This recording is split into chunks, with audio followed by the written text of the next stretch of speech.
Nababahala ngayon ang mga OFW sa Saudi Arabia sa balitang nagpositibo sa AH1N1 flu ang isang Pinay na nasa Riyadh. May ibang nangangamba na baka iwasan sila ng ibang lahi na sa pagkakasakit ng Pinay. Nagpapatrol mula sa Riyadh, Middle East correspondent Roland Blanco. Parang apoy na kumalat sa mga OFW sa Saudi ang balitang isang Pilipina sa Riyadh ang nakumpirmang tinamaan ng AH1N1 virus. Ayon sa report, dumating ang nasabing Pinay sa Riyadh International Airport sakay ng Gulf Air Flight galing sa Pilipinas. Makaraan ng ilang araw, nagkaroon siya ng lagnat. Nang suriin sa isang ospital, positibo umanong AH1N1 virus ang tumama sa kanya. Di maiwasang mangamba ng mga Pilipino sa Saudi.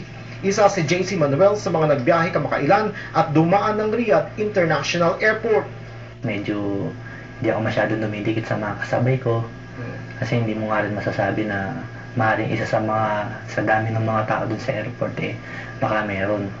Pero paano nila yung mga nakasabay sa eroplano ng Pilipinang tinamaan ng AH1N1 virus?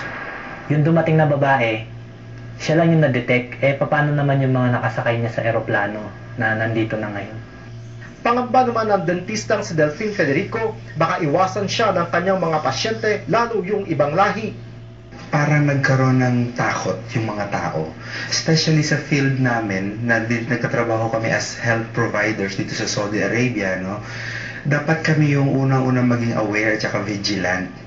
Naglabas na ng advisory ang Philippine Embassy sa Riyadh at nag-aanyaya para sa isang awareness seminar tungkol sa AH1N1 na gaganapin kasabay ng Philippine Independence Day celebration sa Riyadh sa Hunyo 11. Roland Blanco, Patrol ng Pilipino. Pinasasailalim sa AH1N1 testing ng mga senador si Senator Jambi Madrigal. Ito'y matapos ipaalam ni Attorney Ernesto Francisco ang